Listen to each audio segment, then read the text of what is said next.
ಮಾಡ್ತಾ ಇದ್ದಾರೆ, ಬುದ್ಧಿಜೀವಿಗಳು ಮಾಡ್ತಾ ಇದ್ದಾರೆ. ನೋಡ್ರಿ, ಒಂದು ಕಾಲದಲ್ಲಿ ಯಾವ ವಿಶ್ವವಿದ್ಯಾಲಯ ಇದ್ದು ಈಗ ಅದು ವೈಟ್ ಎಲಿಫೆಂಟ್ ಆಗಿದ್ದಾವೆ, ಬಿಳಿ ಆಣೆಯಾಗಿದ್ದಾವೆ.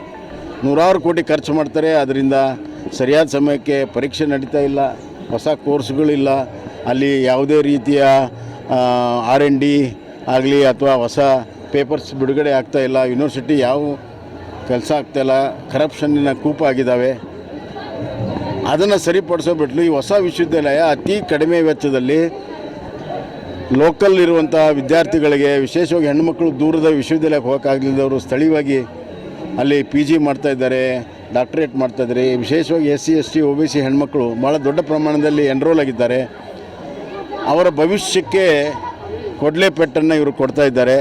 ಇದು ಅತ್ಯಂತ ಖಂಡನೀಯ. ಇದರ ವಿರುದ್ಧ ನಾವು ಹೋರಾಟವನ್ನು ಮಾಡ್ತೀವಿ. ಅಷ್ಟೇ ಅಲ್ಲ, ಕಾನೂನಾತ್ಮಕ ಹೋರಾಟವನ್ನು ಕೂಡ ಮಾಡ್ತೇವೆ. ಈ ಹೊಸ ಬಿಡುವುದಿಲ್ಲ. ಹಿಜಾಬ್ ಬೇಕಂತ ಹೇಳಿ ಮುಸ್ಲಿಂ ನೋಡ್ರಿ, ಇವ್ರಿಗೆ ಅಭಿವೃದ್ಧಿ ಮಾಡೋಕ್ಕೆ ಕೆಲಸ ಇಲ್ಲ. ಆದ್ದರಿಂದ ಹಿಜಾಬು, ಉದಯನಗರ ಯೋಜನೆ, ಇದು ಗಲಾಟೆನೋ, ತಮ್ಮ ಆಂತರಿಕ ಗಲಭೆಯನ್ನು ಇದನ್ನೇ ಜನರ ಮುಂದೆ ಇಟ್ಟು ತಮ್ಮ ವೈಫಲ್ಯತೆಯನ್ನು ಮುಚ್ಚಿ ಹಾಕೊಳ್ಳುವಂಥ ಪ್ರಯತ್ನಗಳನ್ನು ಮಾಡ್ತಾರೆ. ಹಿಜಾಬು ಕೂಡ ಅದರಲ್ಲಿ ಸಚಿವರು ಅದ್ರ ಬಗ್ಗೆ ಸ್ಪಷ್ಟನೆ ಕೊಡ್ತಾ ಇಲ್ಲ ಸರ್. ಕಳೆದ ಬಾರಿ ಹಿಜಾಬ್ ಬ್ಯಾನ್ ಆಗಿತ್ತು, ಈಗ ಅವರು ಅದನ್ನು ಜಾರಿ ಮಾಡಬೇಕಂತ ಹುನ್ನಾರ ನಡೆಸಿದ್ದಾರೆ. ಹೇಗೆ? ಈಗಾಗಲೇ ಹೈಕೋರ್ಟ್ ಆದೇಶ ಕೊಟ್ಟಿದೆ, ಸುಪ್ರೀಂ ಕೋರ್ಟ್ನಲ್ಲಿ ಕೇಸ್ ಇದೆ.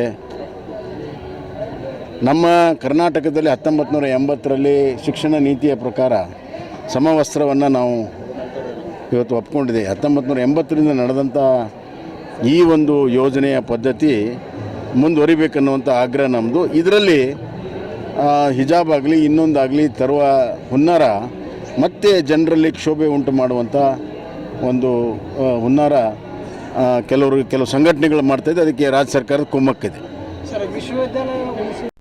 ನೋಡಿ, ನಾನು ಇಷ್ಟು ಹೇಳಿ ಬಯಸ್ತೇನೆ, ಹೈಕಮಾಂಡ್ಗೆ ಎಲ್ಲ ಗೊತ್ತಿದೆ, ಯಾವಾಗ ಏನು ಮಾಡಬೇಕು, ಸೂಕ್ತ ಸಮಯದಲ್ಲಿ ಸೂಕ್ತ ನಿರ್ಧಾರ ತೆಗೆದುಕೊಳ್ಳಿ. ಅವ್ರು ಎಲ್ಲರಿಗೂ ಆಕ್ಷೇಪ ಮಾಡ್ತಾರೆ. ನ್ಯೂ ಎಜುಕೇಷನ್ ಪಾಲಿಸಿ ಆಕ್ಷೇಪ ಮಾಡಿದರು.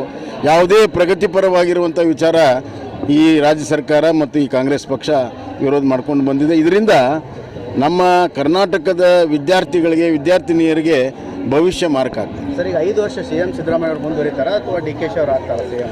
ಅದು ಅವ್ರ ಪಕ್ಷದವ್ರು ಹೇಳಬೇಕು, ನಾವು ಆಂತರಿಕ ವಿಚಾರದಲ್ಲಿ ಮಾತನಾಡೋದಲ್ಲ. ಆದರೆ ಜನ ನಿಮಗೆ ಆಡಳಿತ ಮಾಡೋಕ್ಕೆ ಕೊಟ್ಟಿದ್ದಾರೆ, ಎಲ್ಲ ಸಮಯವನ್ನು ರಾಜ್ಯದ ಕಲ್ಯಾಣಕ್ಕಾಗಿ ಬಳಕೆ ಮಾಡಿ ಅನ್ನುವಂಥ ಒಂದು ಕಿವಿ ಮಾತನ್ನು ಮಾತ್ರ ಹೇಳ್ತಾರೆ.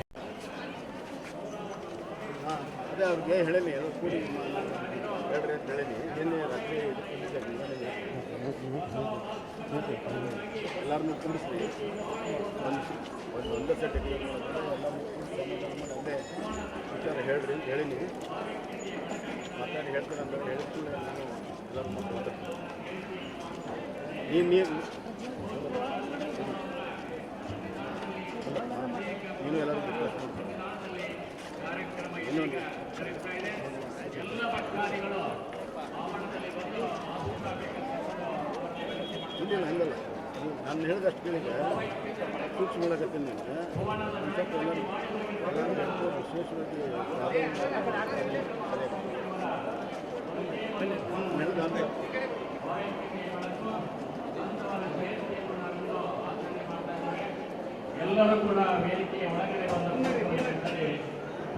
ಮಾಡ್ತಾ ಇದ್ದಾರೆ ಅಂತ ಖಂಡಿತವಾಗಿಯೂ ಇದರಲ್ಲಿ ಕಾಂಗ್ರೆಸ್ ಪಕ್ಷಕ್ಕೆ ಮೆಜಾರಿಟಿ ಇಲ್ಲ.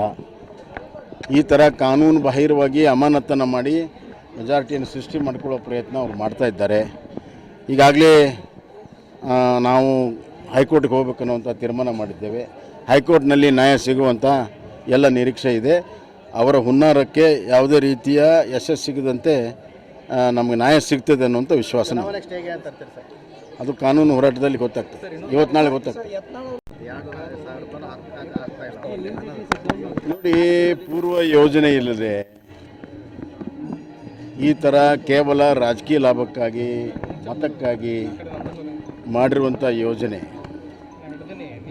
ಜನರಿಗೆ, ತಾಯಂದಿರಿಗೆ ಕಣ್ಣಲ್ಲಿ ಮಣ್ಣು ಹಾಕುವಂಥ ಯೋಜನೆ ಯಾವತ್ತೂ ಕೂಡ ತಿಂಗಳು ಬಂದಿಲ್ಲ. ಮಂತ್ರಿಗಳ ಸಂಬಳ ಅಂತ ಕೇಳ್ತಾರೆ. ಇದು ಗೌರವಧನ. ನೀವು ತಿಂಗಳು ಗೌರವಧನ ಕೊಡಲ್ಲ ಅಂದರೆ ಅವ್ರು ಗೌರವ ಕೊಟ್ಟಿಲ್ಲ ಅಂತ. ಹೆಣ್ಮಕ್ಕಳಿಗೆ ಗೌರವವನ್ನು ಕೊಡೋದರಲ್ಲಿ ಈ ರಾಜ್ಯ ಸರ್ಕಾರ ಸಂಪೂರ್ಣವಾಗಿ ವಿಫಲ ಆಗಿದೆ, ಗೌರವ ಕೊಟ್ಟಿಲ್ಲ. ಹಣಕಾಸಿನ ವ್ಯವಸ್ಥೆ ಸಂಪೂರ್ಣವಾಗಿ ನೆಲಕಚ್ಚಿದೆ, ದಿವಾಳಿಯಾಗಿದೆ. ಮುಖ್ಯಮಂತ್ರಿಗಳು ಬಂಡತನದಿಂದ ಒಪ್ಕೊಳ್ತಾ ಇಲ್ಲ. ಇದು ಕೇವಲ ಗ್ಯಾರಂಟಿಗಂತಲ್ಲ, ಯಾವುದೇ ಅಭಿವೃದ್ಧಿ ಕೆಲಸಕ್ಕೆ ಇವತ್ತು ಹಣ ಇಲ್ಲ. ಯಾವುದಾದ್ರೂ ಸಾಲದ ರೂಪದಲ್ಲಿ ನಬಾರ್ಡು, ವರ್ಲ್ಡ್ ಬ್ಯಾಂಕು ಯಾವ ಸಾಲದ ಯೋಜನೆಗಳಷ್ಟು ಬಿಟ್ಟರೆ ರಾಜ್ಯ ಸರ್ಕಾರದ ತನ್ನ ಒಂದು ಟ್ರೆಜರಿಯಿಂದ, ತನ್ನ ಅನುದಾನದಿಂದ ಯಾವ ಯೋಜನೆಗಳು ಕೂಡ ಕೊಟ್ಟಿಲ್ಲ. ಕುಡಿಯೋ ನೀರಿನ ಯೋಜನೆಗೆ ಹಣ ಕೊಡದೆ ಇವತ್ತು ಕುಂಠಿತ ಆಗಿದೆ. ಹೀಗಾಗಿ ಇವತ್ತು ರಾಜ್ಯ ಸರ್ಕಾರ ಜನರನ್ನು ಸಂಕಷ್ಟದಲ್ಲಿ ನೂಗ್ತಾ ಇದೆ. ಒಂದು ಕಡೆ ಯಾವುದೇ ವ್ಯವಸ್ಥೆ ಇಲ್ಲ, ಯೋಜನೆಗಳು ಪೂರ್ತಿ ಆಗ್ತಾ ಇಲ್ಲ, ಅಭಿವೃದ್ಧಿ ಆಗ್ತಾ ಇಲ್ಲ ಒಂದು ಕಡೆ ಆದರೆ, ಇನ್ನೊಂದು ಕಡೆ ಎಲ್ಲ ಜನಸಾಮಾನ್ಯರ ಬಳಕೆ ಮಾಡೋ ಎಲ್ಲ ವಸ್ತುಗಳ ದರ ಏರಿಸಿದ್ದಾರೆ. ಹಾಲಿನಿಂದ alcohol, motor vehicle tax, stamp duty, ಅಲ್ಲದೆ ಇನ್ನು ನಮ್ಮ ಟ್ರಾನ್ಸ್ಪೋರ್ಟೇಷನ್ನು, ಬಸ್ಸಿನ ದರ, ಮೆಟ್ರೋ, ದಿನ ಬಳಕೆ ಮಾಡುವಂಥ ಎಲ್ಲ ವಸ್ತುಗಳನ್ನು ಒಂದು ಕಡೆ ದುಬಾರಿ ಮಾಡಿ ಜನರಿಂದ ಅತಿ ಹೆಚ್ಚು ತೆರಿಗೆಯನ್ನು ಪಡ್ಕೊಂಡು ಅದನ್ನೇ ಗ್ಯಾರಂಟಿ ರೂಪದಲ್ಲಿ ಕೊಡುವಂಥ ಹುನ್ನಾರ ಇದೆ. ಅದರಿಂದ ವಿಫಲವಾಗಿದೆ. ಕಾಂಗ್ರೆಸ್ಸಿಗೆ ಜನರ ಬಳಿಗೆ ಹೋಗುವಂಥ ನೈತಿಕ ಹಕ್ಕನ್ನು ದಿನ ದಿನ ಕಳ್ಕೊಳ್ತಾ ಇದೆ. ಸರಿ, ಮಾರ್ಚ್ 1ನೇ ತಾರೀಕಿನಿಂದ